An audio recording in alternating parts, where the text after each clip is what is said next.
भारतीय समुद्र के दो बेहतरीन और ताकतवर पहरेदार जो बीते 32 सालों से देश की सेवा कर रहे थे, वो अब सेवा मुक्त हो गए। आईएनएस अक्षय और आईएनएस निशंक, जिन्होंने भारत की रक्षा हर हालात में की, ये दोनों बेमिसाल युद्धपोत भारतीय नौसेना के किलर स्क्वाड्रन का महत्वपूर्ण हिस्सा रहे। इसकी जरूरत बहुत थी क्योंकि इसकी मार की क्षमता बहुत अच्छी है। अगर आप इसमें वेपन्स जैसे सरफेस टू सरफेस मिसाइल है, गन है 76 मिलीमीटर 30 mm, डिकॉयज है, तो गैस टर्बाइंस है, बहुत ही पोर्टेंट प्लेटफॉर्म था। और जब ये आया था इसकी काफी अहमियत थी नेवी में, आज भी इसकी अहमियत है। इस तरह के जहाज हमने बाद में बनना है, इसकी अहमियत आज भी। साल 1989 और 1990 में भारत के इतिहास में वो सुनहरे पल थे जब भारतीय नौसेना में दो बेहद ही सक्षम जंगी जहाज को शामिल किया गया।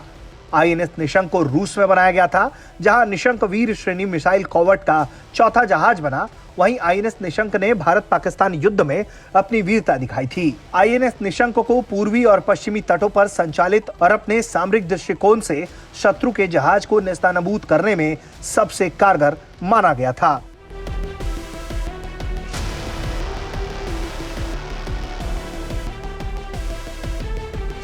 आईएनएस अक्षय, जो कि साल 1990 में भारतीय नौसेना का हिस्सा हुआ, वो युद्धपोत 23वें गस्तपोत जत्थे का हिस्सा था। आईएनएस अक्षय, जिसकी सर्वोच्च भूमिका पनडुब्बी रोधी युद्ध और तटीय गश्ती करना रहा है, ये युद्धपोत जो कि लंबी दूरी तक जाने वाले टॉर्पीडो और पनडुब्बी को विध्वंस करने वाले रॉकेटों से भी लैस रहा था।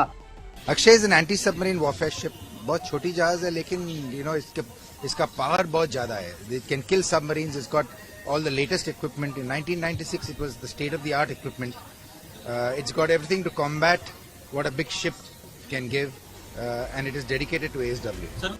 अपने 3 दशक के स्वर्णिम काल में इन जहाजों को कई मौकों पर सुरक्षा स्थितियों एवं बचाव ऑपरेशन के दौरान तैनात किया गया और इन दोनों ही जहाजों ने अपनी क्षमता का भरपूर प्रदर्शन किया और देश के दुश्मनों को दुस्साहस को मुंहतोड़ जवाब देने के लिए हमेशा अपनी तैयारी रखी। ब्यूरो रिपोर्ट, भारत तक।